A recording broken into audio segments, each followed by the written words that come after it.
안 돼요. 이 애기씨 데려가려면 나도 같이 데려가요. 그 한마디에 온 집안이 발칵 뒤집혔습니다. 역적의 딸로 유배를 떠나던 5살 아기 씨 앞을 사람들이 비웃던 바보 머슴이 막아서 버렸기 때문입니다. 왜 그 머슴은 자기 목숨까지 내던지며 이 아이를 지키려 했을까요? 그리고 그 선택 하나가 조선의 권력을 뒤집을 반전이 될 줄은 그 누구도 몰랐습니다. 이 모든 이야기는 바보 머슴이 아기 씨의 손을 처음 붙잡던 그날부터 시작됩니다. 담이아담을 찾아주셔서 감사합니다. 구독과 좋아요는 사랑입니다. 어디서 듣고 계신지 댓글 남겨주시면 그곳에 행운이 가득하길 기원하겠습니다. 옛날 옛적 한양 도성 안에서도 으뜸 가는 명문가로 소문난 이 대감댁에는 유난히 덩치가 크고 우직한 머슴 하나가 살고 있었습니다. 놈의 이름은 바우였습니다. 남산만한 덩치에 소뚜껑도 맨손으로 때려잡을 만큼 장사였지만 어딘가 모자란 말투와 굼뜬 행동 탓에 사람들은 그를 바보 바오라 부르며 놀려대곤 했지요. 바오가 마당을 쓸 때면 힘 조절을 못해 빗자루질 한 번에 흙먼지가 산처럼 일어났고 장작을 팰 때면 도끼자루가 남아나질 않아 헛간에는 부러진 자루가 수두룩했습니다. 허나 그런 바오를 유일하게 타박하지 않는 이가 있었으니 바로 이 대감의 고명딸인 5살 배기 연화 아기씨였습니다. 아기씨는 마치 어미 닭을 쫓는 병아리처럼 바오의 꽁무니를 졸졸 쫓아다녔습니다. 다른 하인들이 바오를 보며 혀를 차고 무시할 때도 아기씨만큼은 해사한 웃음을 지으며 바오를 찾았습니다. 바오 오라버니, 이리 와서 이것 좀 보셔요. 개나리가 참 곱게도 피었지요? 아기씨는 고사리 같은 손으로 바오의 솥뚜껑만 한 손을 잡아 끌곤 했습니다. 그러면 바오는 쑥스러운 듯 머리를 긁적이며 허허실실 웃기만 했습니다. 바오에게는 아기씨의 그 맑은 웃음이 세상 무엇보다 귀한 보물이었습니다. 따스한 햇살이 대청마루에 내려앉고 담장 너머로 아이와 머슴의 웃음소리가 끊이지 않던 폭풍이 몰아치기 전 더없이 평화롭고 나른한 어느 봄날의 풍경이었습니다. 사람들은 바오를 보며 혀를 찼습니다. 그저 배불리 먹고 등 따스우면 그만인 속 없는 짐승과 다를 바 없다며 비웃곤 했지요. 허나 그들의 생각은 틀렸습니다. 겉보기엔 우둔해 보이는 바오의 가슴 깊은 곳에도 감히 입 밖으로 낼 수 없는 간절한 욕망 하나가 따리를 틀고 있었기 때문입니다. 그것은 남들이 탐내는 벼슬도 금은보화도 아니었습니다. 오로지 저티 없이 맑은 연어 아기씨가 평생토록 험한 꼴 보지 않고 고운 꽃신 신고 비단길만 걷게 해주는 것, 그것이 바오의 유일한 소원이었습니다. 아기씨가 마당을 뛰어놀다 작은 돌부리에라도 걸릴까 노심초사하며 바오는 아무도 보지 않는 틈을 타 마당에 흙을 뼈가루가 되도록 곱게 다져놓곤 했습니다. 거칠고 투박한 제 손과는 달리 갓 쪄낸 백설기처럼 뽀얀 아기씨를 바라볼 때면 바오의 눈에는 숭고한 빛마저 감돌았습니다. 그것은 단순한 주종관계를 넘어 마치 신을 모시는 사제의 기도처럼 맹목적이고도 순수한 헌신이었습니다. 바오에게 아기씨는 지켜야 할 주인이자 세상 그 자체였던 것입니다. 언제나 봄볕 같던 이 대감댁의 신 앞으로 어두운 먹구름이 들이우기 시작했습니다. 밤이면 담장 너머로 정체를 알 수 없는 시꺼먼 그림자들이 어른거렸고 언제나 호탕한 웃음으로 아랫사람들을 대하던 이 대감의 미간에는 깊은 수심의 골짜기가 패였습니다. 마당을 지키던 늙은 삽살개조차 무언가에 겁을 먹은 듯 짖지도 못하고 꼬리를 잔뜩 만 채 툇마루 밑으로 숨어들곤 했지요. 그러던 어느 날 흉조라 불리는 까마귀, 때가 사랑채 지붕 위에 새까맣게 내려앉아 목이 터져라 울어대기 시작했습니다. 그 소리가 어찌나 처량하고 음산하던지 듣는 이의 등골을 서늘하게 만들었습니다. 남들보다 조금 모자라도 감각 하나는 짐승처럼 예민한 바오는 본능적으로 불길한 기운을 감지했습니다. 그는 장작 패던 손을 멈추고 안절부절 못하며 아기씨의 방문 앞을 서성였습니다. 마치 거대한 폭풍우가 몰아치기 전 위태로운 촛불을 지키려는 문지기처럼 말이지요. 운명의 날은 예고도 없이 들이닥쳤습니다. 역적 놈을 끌어내라.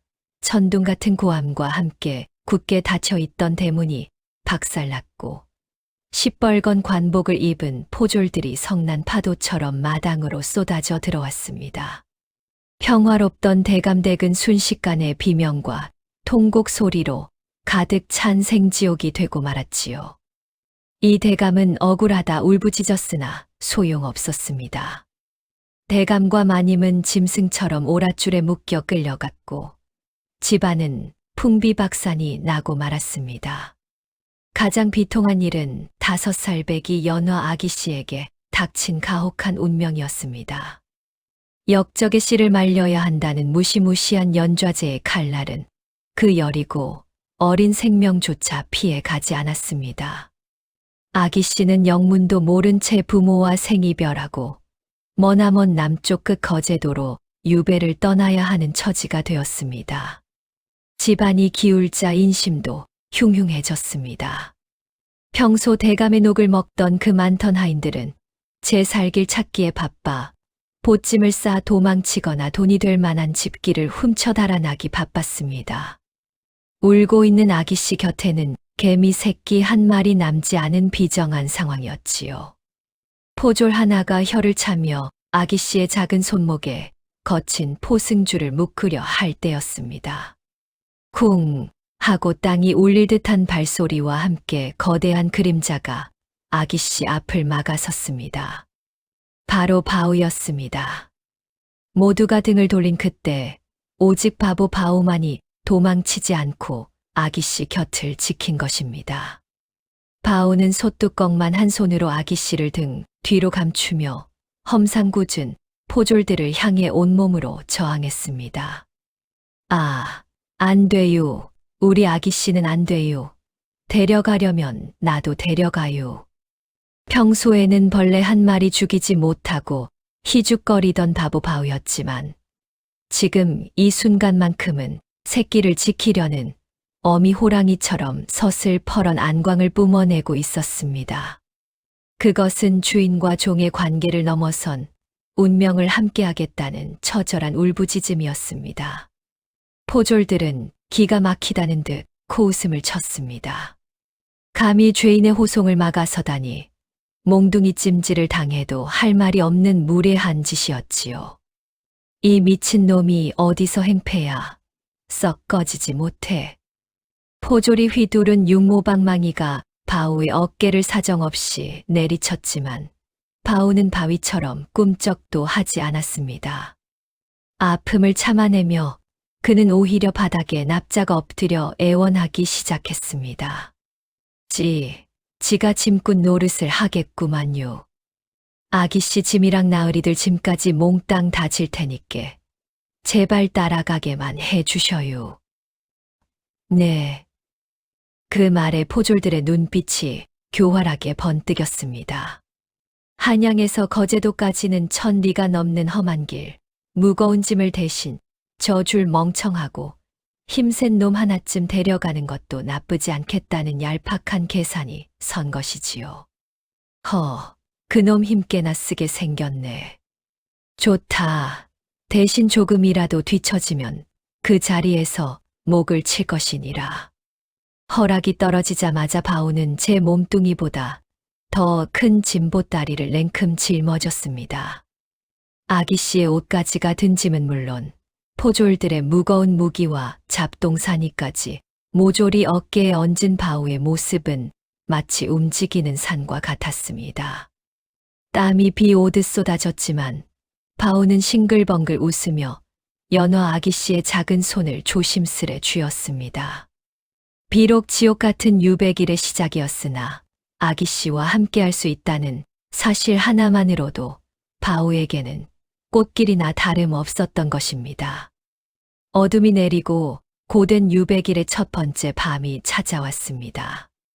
포졸들은 길가에 대충 자리를 잡고는 돌덩이처럼 딱딱하게 굳은 주먹밥 덩어리를 툭 던져주었습니다. 금지옥엽으로 자란 연어 아기씨가 먹기에는 턱없이 거칠고 비릿한 음식이었지요. 하루 종일 걸어 지칠 대로 지친 아기씨는 배고픔보다 서러움이 앞서 훌쩍거리며 고개를 저었습니다. 그때였습니다. 바오가 주위를 두리번거리더니 품속 깊은 곳에서 꼬깃꼬깃한 헝겊 뭉치를 꺼냈습니다. 조심스레 헝겊을 펼치자 그 안에는 꿀물이 흐르는 떡 한 조각이 들어 있었습니다. 떠나기 직전 아기씨 주려고 부엌에서 몰래 챙겨 나왔던 것이지요.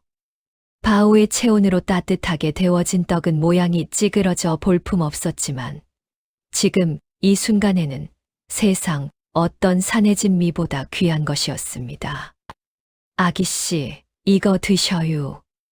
달달하니 맛날 거구만요. 바오가 투박한 손으로 떡을 내밀자 아기씨는 고사리 같은 두 손으로 받아들고 한 입 베어 물었습니다. 입안 가득 퍼지는 달콤함에 서러움이 북받친 아기씨의 눈에서 달동 같은 눈물이 뚝뚝 떨어졌습니다. 바오는 묵묵히 자신의 소매 끝으로 아기씨의 눈물을 닦아주었습니다. 식사를 마친 후 바오는 아기씨를 무릎에 앉히고 조심스레 버선을 벗겼습니다. 고작 하루를 걸었을 뿐인데 뽀얗던 발바닥은 온통 물집이 잡혀 엉망이 되어 있었습니다. 바오는 가슴이 미어지는 것 같았습니다. 그는 거칠고 투박한 손가락에 침을 발라 조심조심 물집을 어루만져 주었습니다. 비록 약한 첩 없는 길바닥이었지만 바오의 지극정성 어린 손길은 그 어떤 명약보다도 따스하게 아기씨의 아픔을 달래주었습니다. 며칠을 걷고 걸어 험준한 고갯마루 아래 주막에 닿았을 때였습니다. 고소한 국밥 냄새가 진동을 하니 곤줄인 배 속에서는 천둥 같은 소리가 요란하게 울려 퍼졌지요. 허나 포졸들은 저들끼리만 술판을 벌이고 바오와 아기씨에게는 먹다 남은 꽁보리밥 덩어리만 툭 던져줄 뿐이었습니다. 풀죽은 아기씨를 보며 발을 동동 구르던 그때 주막의 안주인인 주모가 묘한 눈빛으로 바오를 훑어보았습니다. 주모의 눈길이 머문 곳은 낡은 삼배, 옷 위로 불룩하게 솟아오른 바오의 굵은 팔뚝과 터질 듯한 허벅지였습니다. 남정네 기근이 든 산골 주막에서 오랜만에 보는 실한 사내였으니 주모의 입가에 끈적한 미소가 번지는 것도 무리는 아니었지요. 그녀는 슬며시 바오의 옆구리를 쿡 찌르며 은밀한 제안을 건넸습니다. 이복의 총각, 힘 좀 쓰게 생겼는데 밤에 내 일 좀 도와주지 않겠나? 내 아주 실한 고기 반찬을 줌세. 바오는 그 일이 무엇을 의미하는지 깊게 생각할 겨를도 없었습니다. 오로지 아기씨에게 기름진 고기를 먹일 수 있다는 생각에 두 눈이 번쩍 뜨였지요. 고기유, 참말이유? 시키는 건 뭐든 다 할 테니께 고기만 주셔요. 그날 밤 주막 뒷마당에서는 쩌렁쩌렁한 소리가 울려 퍼졌습니다. 바오는 상체에 거적대기 하나 걸치지 않은 채 산더미처럼 쌓인 장작을 패기 시작했습니다. 이압 하는 기압 소리와 함께 도끼가 내려 꽂힐 때마다 아름드리 나무 토막이 쩍쩍 갈라져 나갔습니다. 바오의 등줄기에서는 굵은 땀방울이 비 오듯 쏟아져 내렸고 달빛 아래 번들거리는 그의 근육은 마치 살아 움직이는 짐승처럼 꿈틀거렸습니다. 그 광경을 툇마루에 앉아 지켜보던 주모의 얼굴이 붉게 달아올랐습니다. 바우의 지칠 줄 모르는 힘과 투박하지만 묵직한 도끼질은 밤새 타오르는 화롯불처럼 주모의 마음을 뜨겁게 달구기에 충분했지요. 그녀는 연신 부채질을 해대며 탄성을 내뱉었습니다. 어머나, 세상에 저 힘 좀 봐. 소가 따로 없네, 없어. 이윽고 약속된 시간이 끝나자 주모는 약속대로 김이 모락모락 나는 돼지 수육 한 접시를 푸짐하게 내왔습니다. 바오는 땀을 뻘뻘 흘리면서도 젓가락 한 번 들지 않고 고기 한 점을 집어 호호 불어 식힌 뒤 아기씨의 입에 넣어 주었습니다. 아기씨, 어서 드셔요. 고기 먹고 힘내야 내일 또 걷지요. 자신은 땀 냄새 나는 몸으로 침만 꼴깍 삼키면서도 오물오물 고기를 씹는 아기씨를 보며 세상 다 가진 듯 웃는 바오였습니다. 그 우직하고도 순수한 모습에 주모조차 혀를 내두르며 덤으로 국밥 한 그릇을 더 퍼다 줄 수밖에 없었지요. 고된 여정이 계속되면서 일행의 신경은 날카로워질 대로 날카로워져 있었습니다. 그러던 어느 날 잠시 냇가에서 쉬어가던 중 사단이 나고 말았습니다. 연어 아기씨가 품속에 고이 간직하고 있던 옥놀이개를 꺼내 만지작거리고 있었는데 햇살에 반짝이는 그 영롱한 빛이 그만 탐욕스러운 포졸의 눈에 띄고 만 것입니다. 그것은 끌려가던 마님이 아기씨의 옷깃에 몰래 달아준 어미의 마지막 정표였습니다. 어라, 저게 무엇이냐? 죄인 주제에 웬 호사스러운 물건을 가지고 있어. 포졸은 짐승처럼 번들거리는 눈으로 다가와 아기씨의 손에서 놀이개를 낚아채려 했습니다. 아기씨가 안 돼요. 이건 우리 어머니 거란 말이에요. 하고 울부짖으며 저항하자 화가 난 포졸이 손을 치켜들었습니다. 이 쬐금한 것이 어디서 반항이야. 그 순간 짐을 정리하던 바우의 고개가 번개처럼 돌아갔습니다. 순한 속았던 그의 눈빛이 찰나의 순간 먹잇감을 노리는 맹수처럼 서늘하게 변했습니다. 주먹을 꽉 쥐자 팔뚝의 핏줄이 지렁이처럼 꿈틀거렸지요. 당장이라도 달려들어 포졸의 목을 비틀어버릴 기세였습니다. 하지만 바우는 이내 깨달았습니다. 지금 자신이 힘을 쓰면 그 화살이 고스란히 연어 아기씨에게 돌아갈 것이라는 사실을 말이지요. 바우는 억지로 험악한 기세를 거두고 얼른 포졸과 아기씨 사이로 뛰어들었습니다. 그리고는 일부러 발이 걸려 넘어진 척하며 포졸의 바짓가랑이를 부여잡고 늘어졌습니다. 아이고, 나으리, 한 번만 봐주셔요. 애기씨가 철이 없어서 그러니께 이 멍청한 놈을 때리셔요. 에이, 재수 없는 놈, 비키지 못해. 포졸은 분풀이하듯 바오의 등짝을 육모방망이로 사정없이 내리쳤습니다. 퍽퍽 하는 둔탁한 소리가 냇가에 울려 퍼졌지만 바오는 아기씨를 품에 꼭 안은 채 꿈쩍도 하지 않았습니다. 등판이 터져 피가 배어 나오는 고통 속에서도 바오는 품속의 아기씨가 놀라지 않도록 헤헤, 하나도 안 아파요. 하며 바보 같은 웃음을 지어 보일 뿐이었습니다. 밤은 깊어 사위가 쥐 죽은 듯 고요했습니다. 포졸들은 술에 취해 코를 골며 골아떨어졌고 귀뚜라미 울음소리만이 정막을 채우고 있었지요. 구석진 헛간 한켠 바오는 식은땀을 흘리며 엎드려 있었습니다. 낮에 맞은 매질로 등판은 시퍼렇게 피멍이 들었고 살갗이 터진 곳에서는 욱신거리는 통증이 불길처럼 타올랐기 때문입니다. 하지만 바오는 행여 아기씨가 깰까봐 신음소리 한 번 내지 않고 입술만 꽉 깨물고 있었습니다. 그때였습니다.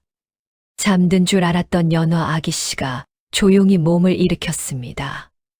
아기씨는 눈물이 그렁그렁한 눈으로 바오의 상처를 어루만지며 속삭였습니다. 바우 오라버니 많이 아프지? 나 때문에. 바우가 괜찮다며 고개를 저으려 하자 아기 씨는 검지 손가락을 입술에 대며 주위를 살폈습니다. 포졸들이 깊이 잠든 것을 확인한 아기 씨는 떨리는 손으로 자신의 저고리 고름을 풀었습니다. 그리고는 겹겹이 껴입은 속옷 안쪽 깊숙한 곳에 숨겨두었던 베넷 저고리 한 벌을 꺼내 보였습니다. 그 낡은 아기 옷의 깃 속에는 놀랍게도 얇은 비단에 쓴 서찰 한 통이 꿰매어져 있었습니다.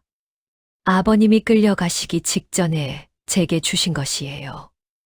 이 안에 우리 집안의 억울함을 풀 수 있는 증좌가 들어있다고 하셨어요.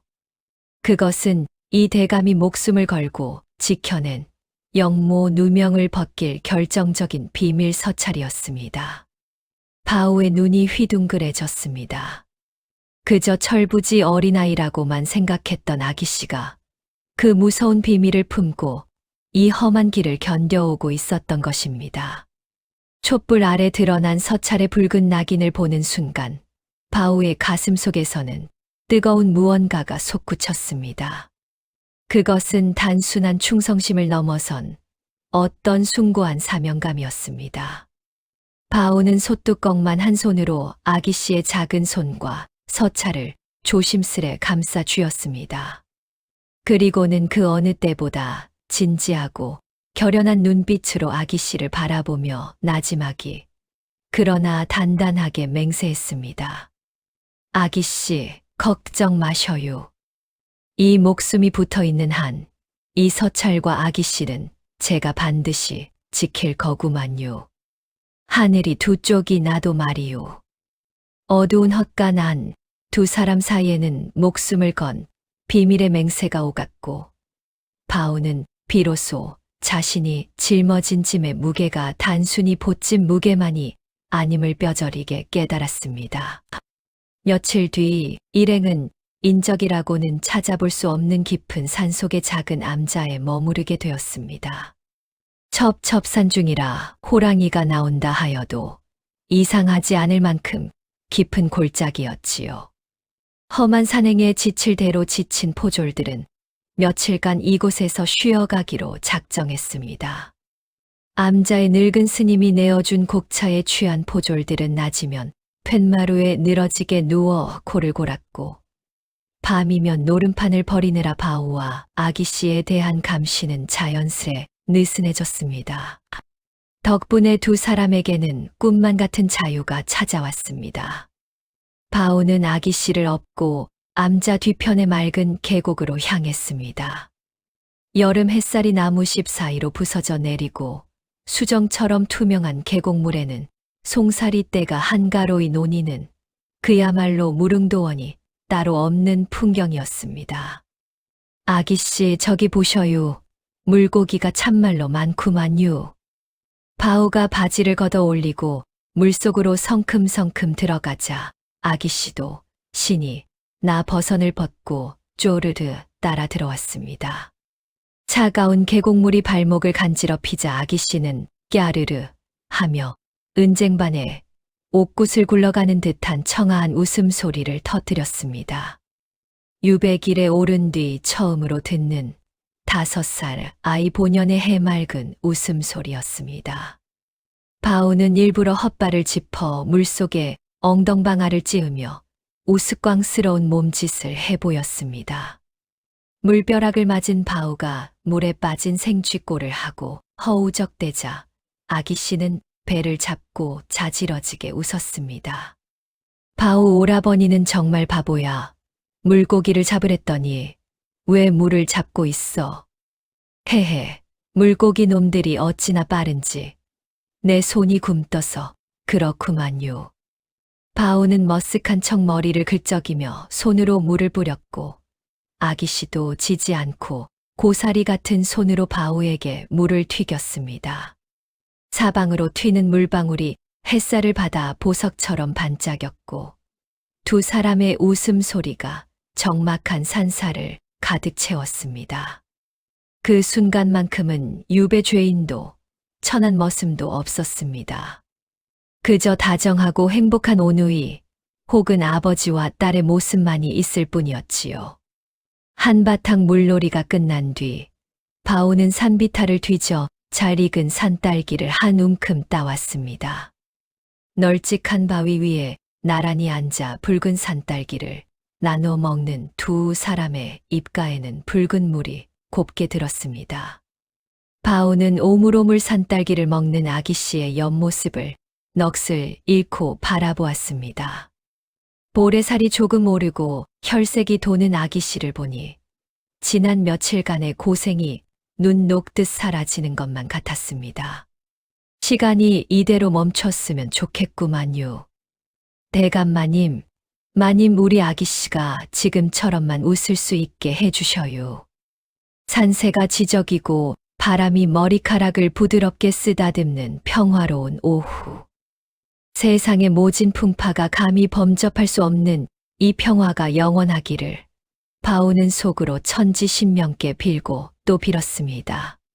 하지만 야속하게도 해는 서산으로 넘어가며 붉은 노을을 들이우고 있었으니 그것은 마치 다가올 피바람을 예고하는 듯 핏빛으로 붉게 타오르고 있었습니다.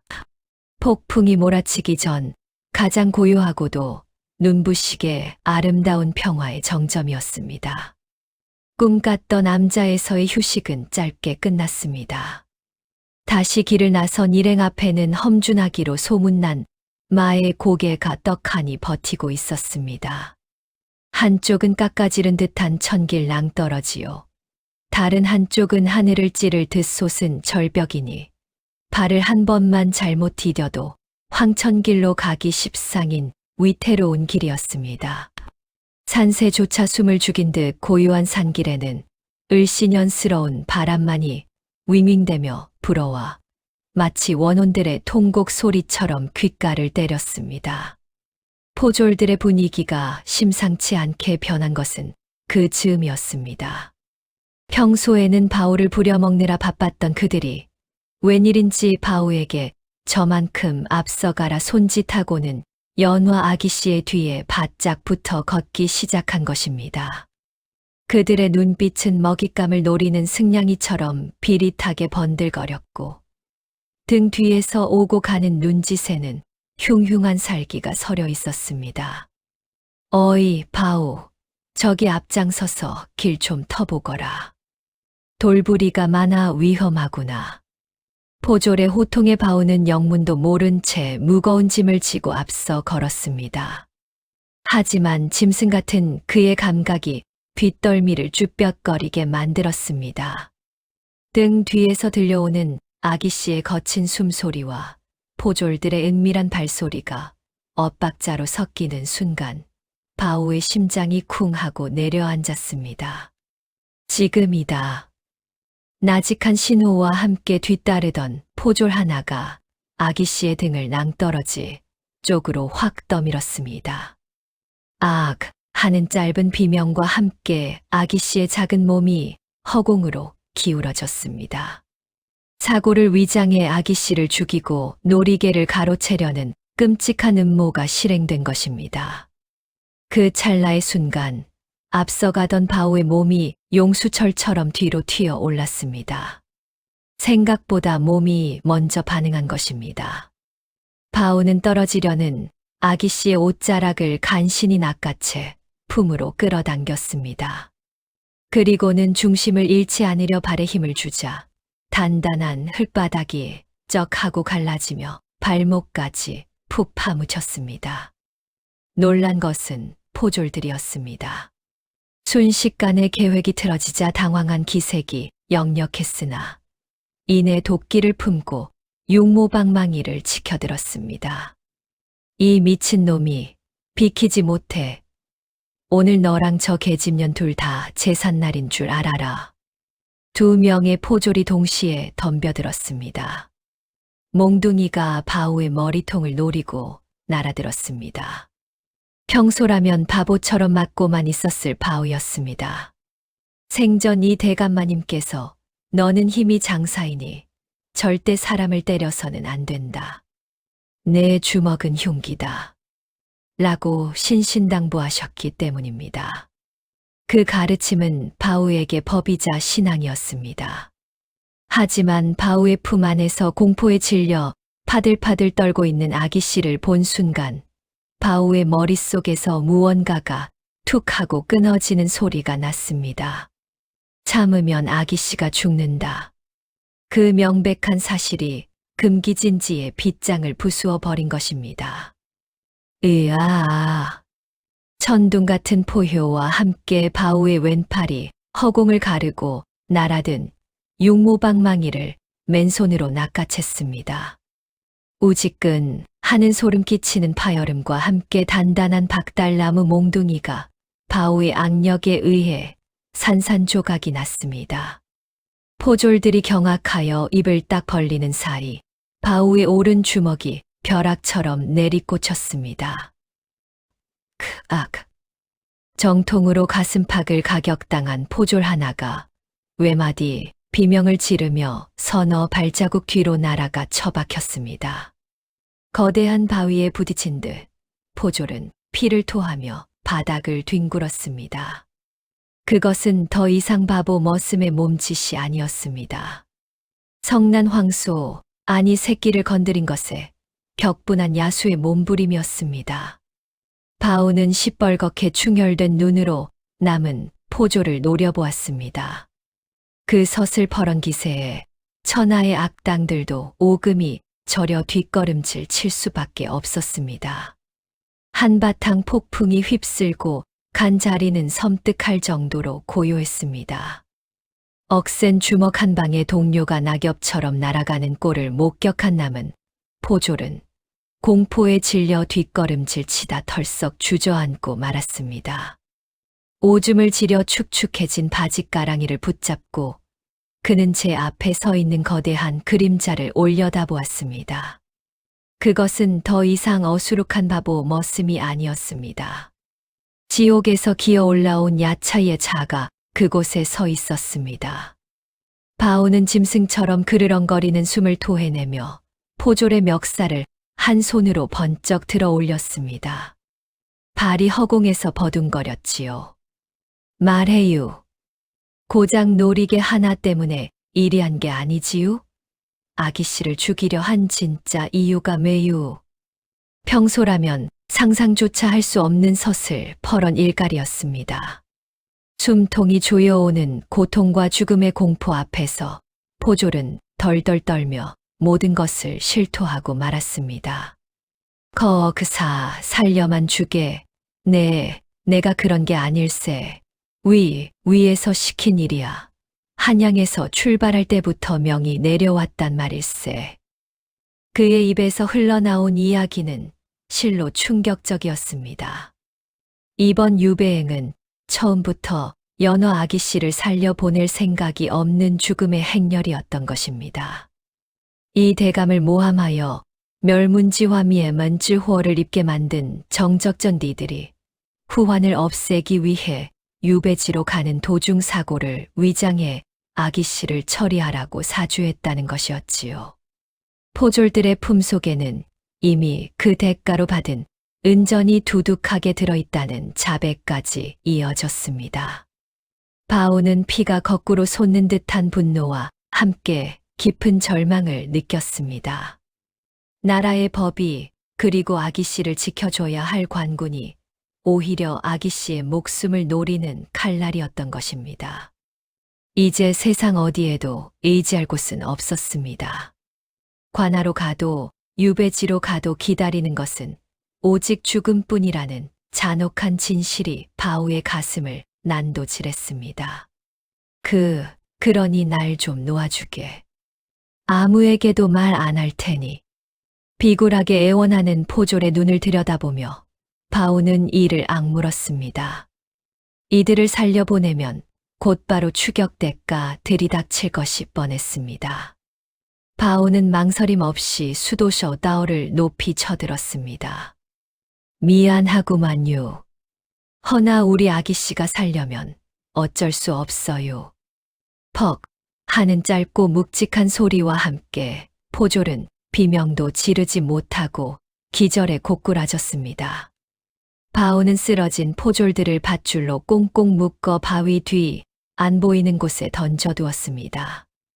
다시는 돌이킬 수 없는 강을 건넌 셈이지요.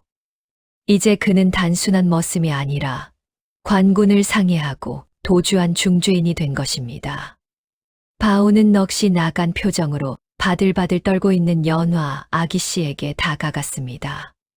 그리고는 피 묻은 손을 옷자락에 거칠게 닦아낸 뒤 아기 씨를 등 뒤로 단단히 업었습니다. 아기 씨, 꽉 잡으셔요.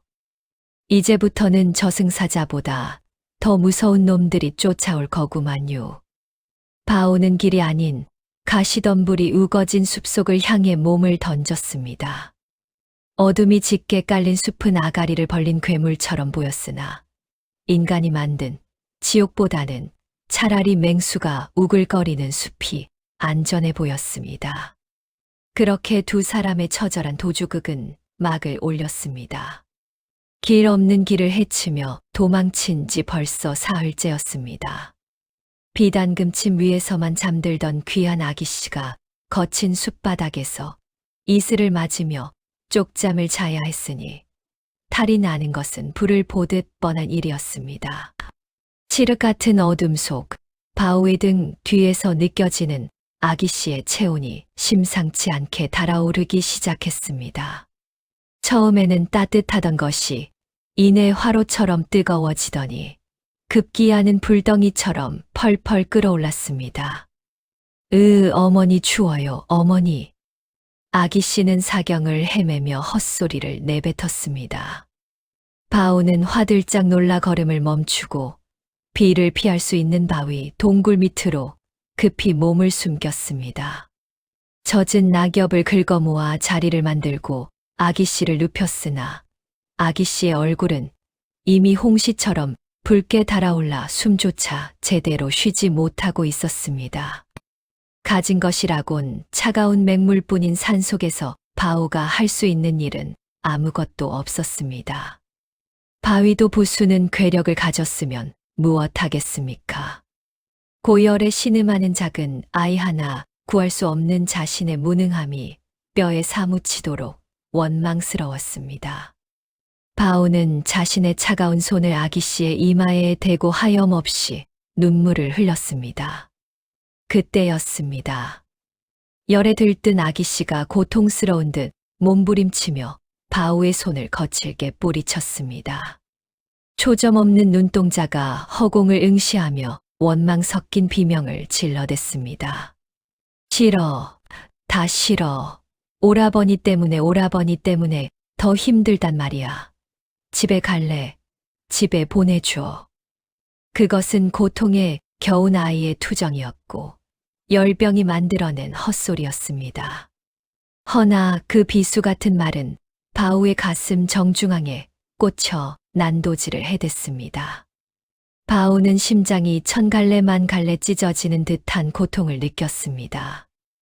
내가 아기씨를 살린답시고 더 큰 고생을 시키는 건 아닐까. 차라리 그때 잡혀가게 두는 편이 아기씨에게는 덜 고통스러웠을까. 죄책감이 쓰나미처럼 밀려와 바오를 집어삼켰습니다. 아기씨를 지키겠다는 일념 하나로 여기까지 왔지만 지금 눈앞에 있는 것은 병들어 죽어가는 가엾은 아이뿐이었습니다. 바오는 짐승처럼 웅크린 채 오열했습니다. 굵은 눈물방울이 아기씨의 뜨거운 뺨 위로 툭툭 떨어졌습니다. 밖에서는 야속한 비바람이 몰아치며 두 사람의 초라한 은신처를 세차게 흔들어대고 있었습니다. 몸도 마음도 그리고 둘 사이의 믿음조차도 위태롭게 흔들리는 밤이었습니다. 포졸들이 바오에게 당해 나가 떨어졌다는 소식은 발 없는 말이 되어 천리를 달렸고 그 소식은 곧장 한양에 있는 정적의 귀에까지 들어갔습니다. 대노한 그는 즉시 조선 팔도에서 가장 악랄하기로 소문난 전문 추노꾼 흑살 헤이사를 고용했습니다. 흑살은 돈만 주면 친부모의 목이라도 베어온다는 인간 백정이자 한 번 문사냥감은 지구 끝까지라도 쫓아가 숨통을 끊어놓는 지옥의 사냥개였습니다.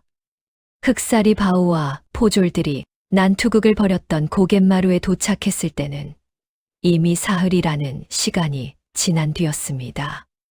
하지만 그는 서두르는 기색이 전혀 없었습니다.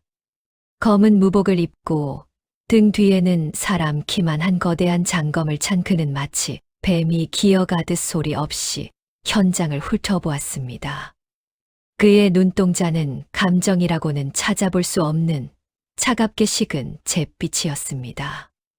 흑살은 바닥에 나뒹구는 두 동강난 육모방망이 조각을 집어들었습니다. 단단한 박달나무가 톱으로 썬듯 매끄럽게 잘린 것이 아니라 거대한 힘에 의해 지시겨져 뜯겨나간 흔적이 역력했습니다. 짐승놈을 키우고 있었군. 흑살의 입가에 비릿한 미소가 번졌습니다.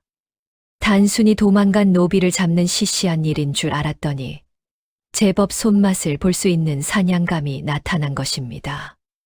그는 흙바닥에 남겨진 바우의 깊게 패인 발자국에 코를 박고 킁킁거렸습니다. 며칠 전 내린 비로 흔적이 씻겨 내려갔지만 흑살 같은 고수의 눈과 코를 속일 수는 없었습니다.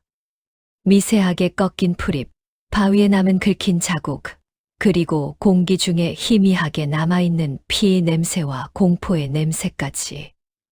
모든 것이 바우가 도망친 방향을 가리키고 있었습니다. 같은 시각 수십 리 떨어진 깊은 숲속에서 아기 씨를 업고 걸음을 재촉하던 바우는 갑자기 등골이 오싹해짐을 느꼈습니다. 그것은 지금까지 겪어보지 못한 털이 곤두서는 섬뜩한 한기였습니다. 숲의 주인인 산짐승들이 모두 숨을 죽인 듯 사방이 기이할 정도로 고요했습니다. 바람마저 숨을 멈춘 정막 속에서 바우의 짐승 같은 본능이 미친 듯이 경고음을 울려대고 있었습니다. 무언가 오고 있구만요. 호랑이보다 더 무섭고 독사보다 더 징그러운 놈이. 바우는 본능적으로 아기 씨를 더욱 꽉 끌어안았습니다. 저 멀리 뒤쪽 숲에서 보이지 않는 살기사치가 안개처럼 스며 나와 목을 조여오는 것만 같았습니다. 바우는 식은땀을 흘리며 다급히 발걸음을 옮겼으나 그림자처럼 따라붙는 죽음의 공포는 좀처럼 떨쳐낼 수가 없었습니다. 하늘도 무심하시지 엎친 데 덮친 격으로 억수 같은 장대비가 쏟아지기 시작했습니다. 하늘의 구멍이라도 뚫린 듯 퍼붓는 비는 순식간에 시야를 가렸고 메말랐던 계곡물은 성난 황소떼처럼 불어나 굉음을 내며 흘러갔습니다. 흑살의 추격을 피해 강을 건너야만 하는 상황이었지만 유일한 통로였던 낡은 나무 다리는 이미 불어난 물살에 휩쓸려 흔적도 없이 사라진 뒤였습니다. 시커먼 강물은 집채만 한 바위를 굴릴 듯 무서운 기세로 용트림을 하고 있었습니다. 웬만한 장정이라도 발을 담그는 순간 휩쓸려 갈 것이 뻔한 급류였지요. 허나 뒤에서는 흑살의 살기가, 앞에서는 죽음의 강물이 버티고 서 있으니 선택의 여지가 없었습니다. 바우는 비장한 표정으로 아기 씨를 자신의 어깨 위로 높이 들어 올렸습니다. 아기 씨, 제 머리카락 꽉 잡으셔요. 발끝 하나 물에 안 젖게 해드릴 테니께 눈 딱 감고 계셔요. 바우는 거침없이 흙탕물 속으로 발을 내디뎠습니다. 차가운 물살이 허리춤을 지나 가슴팍까지 차올랐습니다. 물속에 잠긴 날카로운 돌부리들이 바우의 정강이를 사정없이 찢어발겼고 거센 물살은 바우를 집어삼키려 덤벼들었습니다. 하지만 바우는 강바닥에 뿌리를 박은 고목처럼 버티고 섰습니다. 다리에 근육이 터질 듯 팽팽하게 부풀어 올랐고 입에서는 단내가 훅 끼쳤습니다. 한 걸음, 한 걸음, 그것은 죽음과의 줄다리기였습니다. 가까스로 강을 건너 무태에 오르자마자 이번에는 가시덤불 숲이 그들을 맞이했습니다. 길조차 없는 빽빽한 가시나무 군락은 마치 악마의 손톱처럼 날카롭게 곤두서 있었습니다. 바오는 아기 씨를 품에 안고 웅크린 채 자신의 등판으로 가시밭을 밀고 나갔습니다. 억센 가시들이 바오의 옷을 찢고 살점을 파고들었습니다. 팔뚝과 얼굴, 등허리 할 것 없이 온몸에서 붉은 선혈이 빗물과 섞여 흘러내렸습니다. 살점이 뜯겨나가는 고통에 정신이 아득해질 지경이었으나 바오는 이를 악물고 신음조차 삼켰습니다. 자신이 비명을 지르면 품 안의 아기 씨가 겁을 먹을까 저어되었기 때문입니다. 오히려 그는 피범벅이 된 얼굴로 씩 웃으며 아기 씨를 달랬습니다. 헤헤, 가시 놈들이 간지럼을 태우네요. 하나도 안 아파요. 피 냄새를 맡은 산짐승들이 주위를 배회하고 체력은 이미 바닥을 드러내 한 걸음 떼는 것조차 천근만근이었습니다. 발바닥은 짓물러 너덜너덜해졌고 허기는 백가죽을 등뼈에 달라붙게 만들었습니다. 제사를 도려내서라도 아기 씨를 먹이고 싶은 심정이 굴뚝 같았습니다. 바오의 눈앞이 가물가물해졌습니다. 오직 아기 씨를 살려야 한다는 집념 하나만이 꺼져가는 생명의 불씨를 위태롭게 지탱하고 있을 뿐이었습니다. 지옥 같은 가시덤불 숲을 빠져나와 얼마나 걸었을까요? 칠흑 같은 어둠 속에서 한 줄기 희미한 불빛이 반딧불이처럼 깜박였습니다. 콜린 듯 다가가 보니 산중턱에 자리 잡은 번듯한 기와집 한 채가 나타났습니다. 떼돌 위에는 하얀 고무신이 가지런히 놓여 있었고 글 읽는 소리가 낭낭하게 흘러나오는 선비의 집이었습니다. 걔 누구냐? 인기척을 느낀 주인이 문을 열고 나왔습니다. 하얀 도포를 정갈하게 차려입은 선비는 피투성이가 된 바오와 아기 씨를 보고는 혀를 차며 안타까워했습니다. 쯔쯔, 산짐승에게라도 쫓긴 모양이로구나. 어서 들어오게. 내 비록 넉넉지 않으나 다친 몸을 뉘일 곳은 내어줌세. 지옥불 속에서 부처님이라도 만난 듯 했습니다. 바오는 감격하여 연신 허리를 굽혔습니다. 따뜻한 아랫목과 김이 모락모락 나는 흰 쌀죽을 대접받으니 긴장이 풀린 바오의 눈꺼풀이 천근만근 무거워졌습니다. 아기 씨도 모처럼 따스한 이불 속에서 색색 숨을 고르며 잠이 들었지요.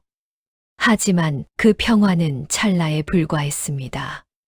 바오가 물을 얻으려 부엌 쪽으로 가다가 우연히 열린 문틈으로 선비의 모습을 보게 된 것입니다.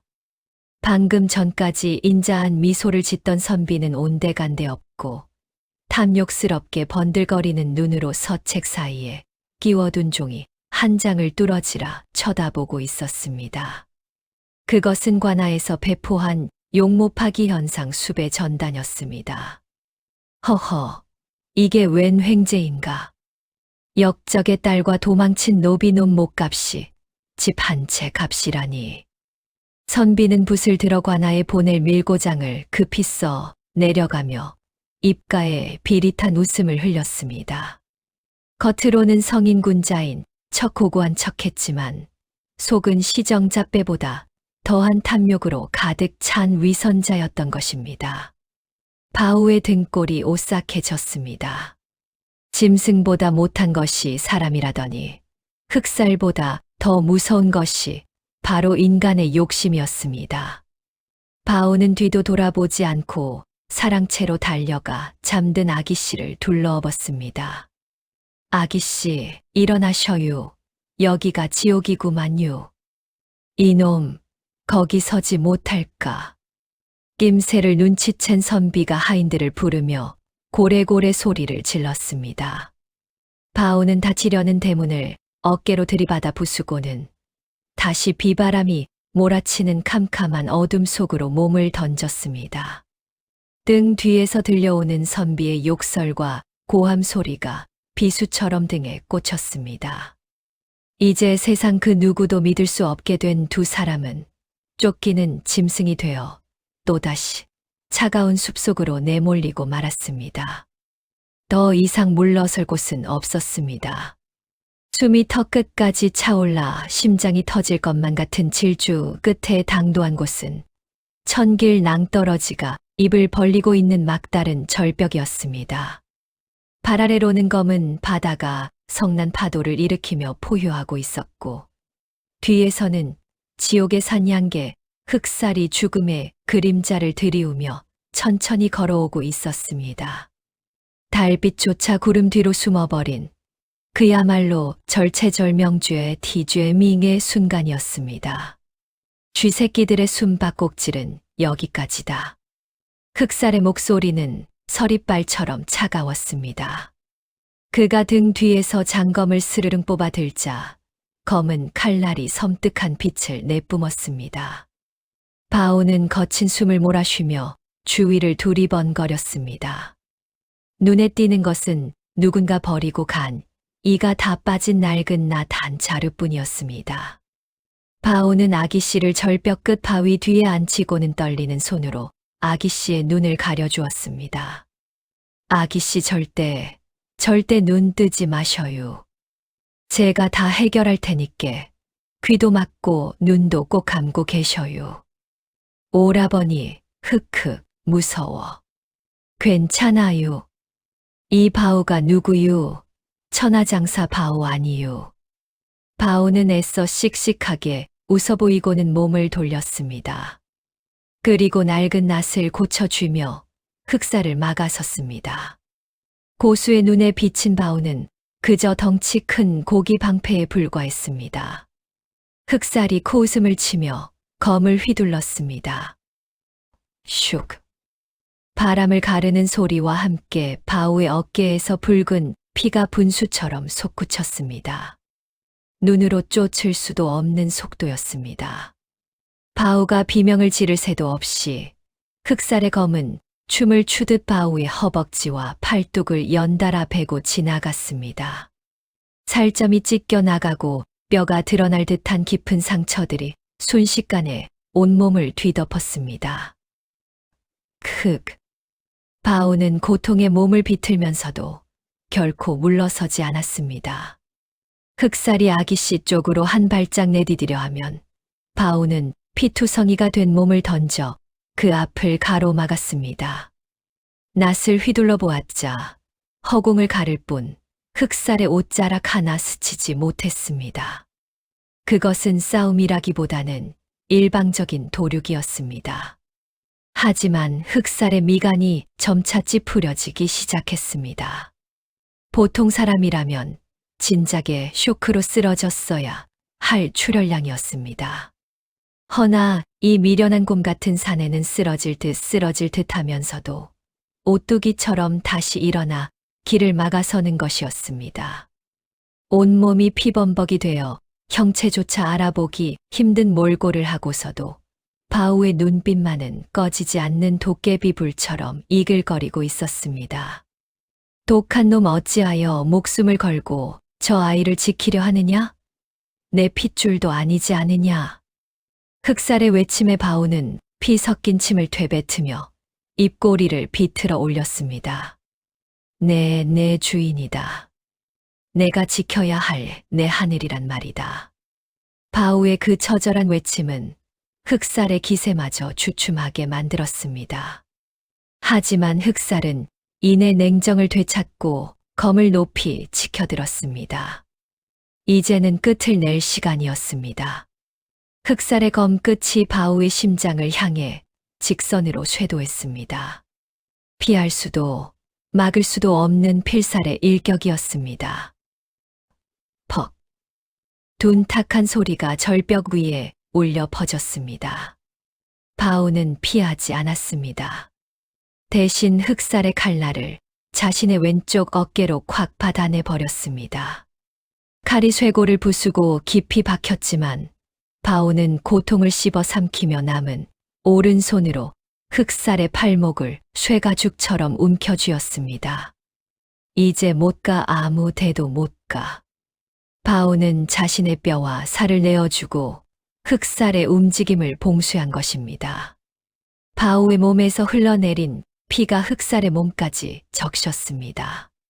거대한 바위산이 무너지지 않고 버티듯 바오는 죽음의 문턱에서도 두 다리를 땅에 박고 아기씨를 향한 마지막 방벽이 되어 서 있었습니다.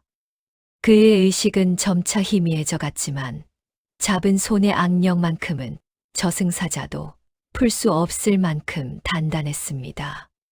바오의 어깨에 박힌 칼날을 타고 붉은 피가 뚝뚝 떨어져 내렸습니다.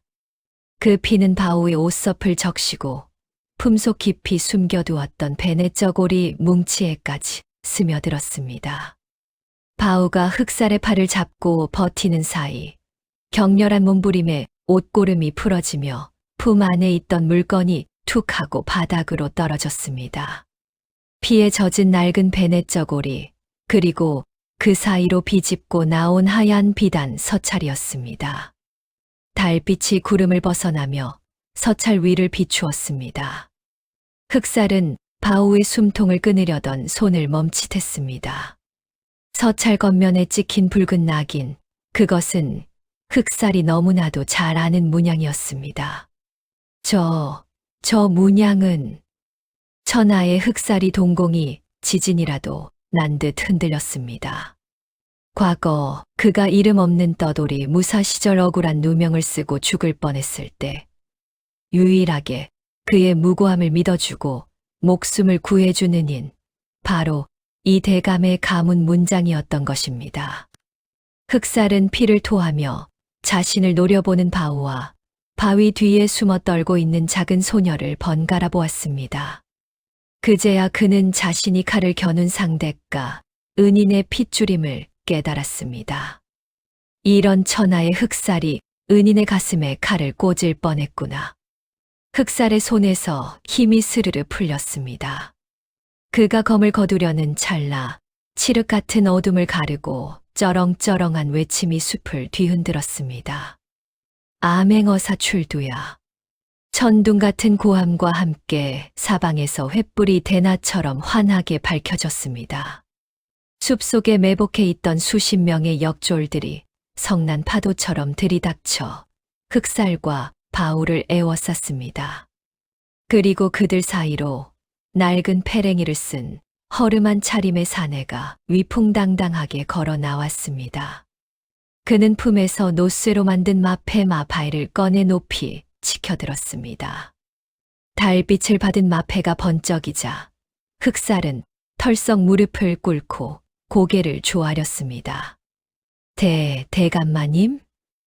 놀랍게도 그는 며칠 전 장터 국밥집에서 바오가 동량을 주었던 그 늙은 거지 노인이었습니다. 사실 그는 조정에서 파견된 암행어사로 이 대감의 영모 사건에 석연치 않은 점을 느끼고 비밀리에 조사를 벌이던 중이었습니다.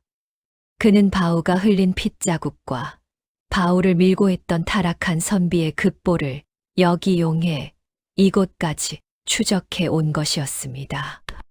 어사는 바닥에 떨어진 서찰을 집어들었습니다. 피가 묻었으나 내용은 온전했습니다.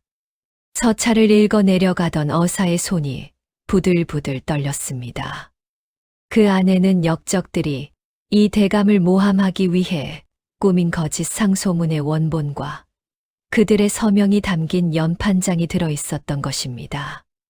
오, 하늘이 도왔구나. 이 충직한 머슴이 아니었다면 영영 묻힐 뻔한 진실이 빛을 보게 되었어.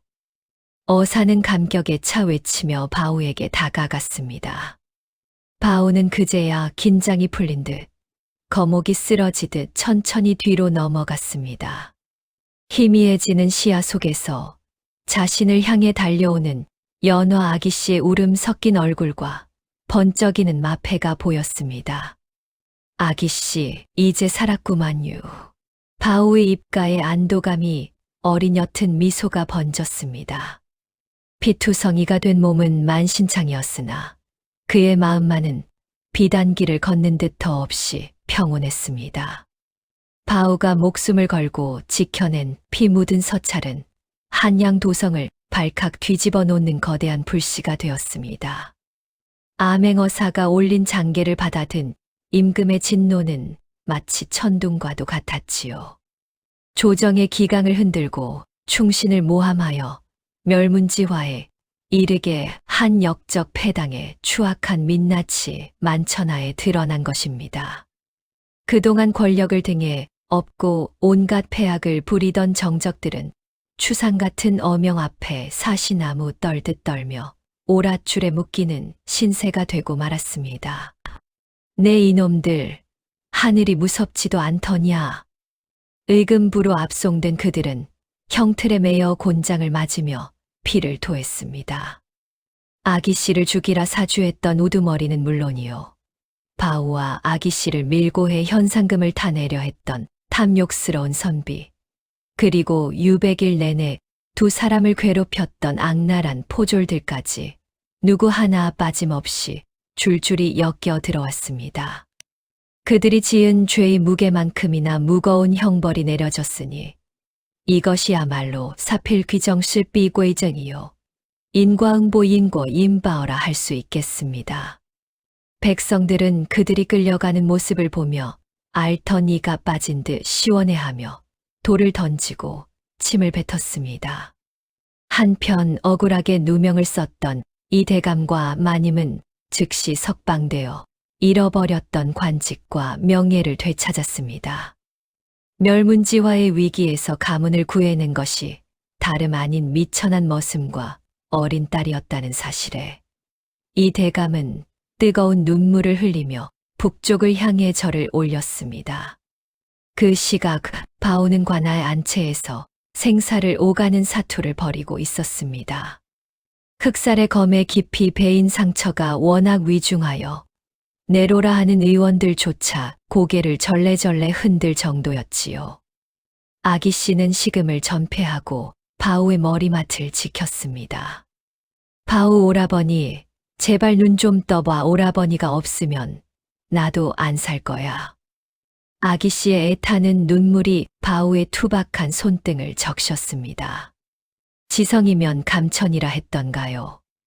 닷새가 지나도록 꼼짝도 않던 바오의 손가락이 미세하게 꿈틀거렸습니다. 이내 바오가 힘겹게 눈꺼풀을 들어 올리자 흐릿한 시야 사이로 울고 있는 아기 씨의 얼굴이 들어왔습니다. 아기 씨 안 다치셨어요? 그 모진 고통 속에서 깨어나자마자 내뱉은 첫 마디가 자신의 아니가 아닌 아기 씨의 안부였으니 그 자리에 있던 의원과 하인들조차 눈시울을 붉히지 않을 수 없었습니다. 아기 씨는 응, 나 괜찮아. 오라버니 덕분에 다 괜찮아. 하며 바오의 넓은 가슴에 얼굴을 묻고 엉엉 울음을 터뜨렸습니다. 창밖에는 길고 길었던 장마가 끝나고 눈부시게 맑은 햇살이 쏟아져 들어오고 있었습니다. 어둠을 몰아내고 세상을 밝히는 저 태양처럼 악은 멸하고 정의가 승리하는 새로운 아침이 밝아오고 있었던 것입니다.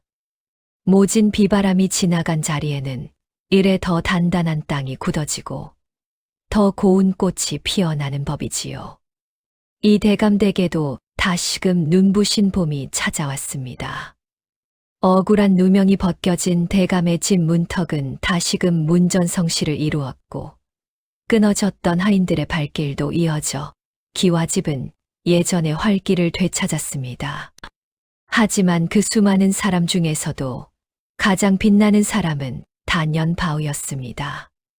나라에서는 바오의 충심을 높이 그에게 면천면젠을 허락하고 작은 벼슬자리까지 내리려 했습니다. 천한 노비 신분에서 벗어나 양인이 되고 관복을 입을 수 있는 다시 없는 기회였지요. 사람들은 바오가 이제 떵떵거리는 양반 행세를 하게 될 거라며 부러워했습니다. 허나 바오의 선택은 모두의 예상을 뒤엎는 것이었습니다. 벼슬이고 뭐고 다 싫구만요. 저는 그냥 우리 아기씨 마당 쓸고 가마 태워주는 게 제일 좋네요. 바오는 비단 관복 대신 익숙한 무명옷을 다시 꺼내 입었습니다. 그의 몸에 남은 흉측한 칼자국들은 훈장보다 더 빛나는 충심의 증표가 되어 보는 이들로 하여금 절로 고개를 숙이게 만들었지요. 어느 화창한 봄날, 연어 아기씨가 외출을 나서는 길이었습니다. 곱게 단장한 아기씨가 가마에 오르자 바오는 세상에서 가장 귀한 보물을 모시듯 가마채를 번쩍 들어 올렸습니다. 바오 오라버니, 무겁지 않아? 아기씨가 미안한 듯 묻자 바오는 특유의 그 사람 좋은 허허실실 웃음을 터뜨렸습니다. 에이, 깃털처럼 가볍구만요. 우리 아기씨 꽃신 신고 꽃길만 가게 해준다는 약조. 이 바오가 평생 지킬 거니까 걱정 마셔요. 바오의 그 말은 빈말이 아니었습니다. 그는 스스로 벼슬을 마다하고 평생 아기씨의 가장 든든한 그림자가 되기를 자처한 것입니다. 남들은 바보라 손가락질할지 몰라도 바오는 알고 있었습니다. 사랑하는 사람 곁에서 그를 지키며 웃음을 볼 수 있는 삶이야말로 왕우장상의 부귀영화보다 더 값진 행복이라는 사실을 말이지요. 가마가 움직이자 담장 너머로 흩날리는 벚꽃잎이 두 사람 위로 축복처럼 쏟아져 내렸습니다. 앞서가는 듬직한 머슴의 뒷모습과 그 뒤를 따르는 고운 아기씨의 미소가 한 폭의 그림처럼 어우러졌습니다. 옛말에 지성주 정이면 감천간 티엔이라 했습니다. 지극한 정성은 하늘도 감동시킨다는 뜻이지요. 비록 가진 것 없고 배운 것 없는 바보 머슴이었으나 그가 보여준 태산 같은 충심과 순수한 사랑은 썩어 문드러진 양반들의 위선보다 훨씬 더 고귀하고 아름다웠습니다. 진정한 영웅은 칼을 잘 쓰는 자가 아니라 소중한 것을 위해 자신의 모든 것을 내던질 줄 아는 우직한 마음을 가진 자가 아닐까요? 바오가 끄는 가마는 험한 가시밭길을 지나 이제 영원히 끝나지 않을 꽃길을 향해 천천히 그리고 힘차게 나아갔습니다. 그들의 뒷모습 위로 따스한 햇살이 오래도록 머물렀습니다. 다음 영상을 빠르게 만나보시려면 좋아요와 구독을 눌러주세요. 그럼 더 재미있는 영상으로 찾아뵙겠습니다. 모두 행복한 하루 보내세요.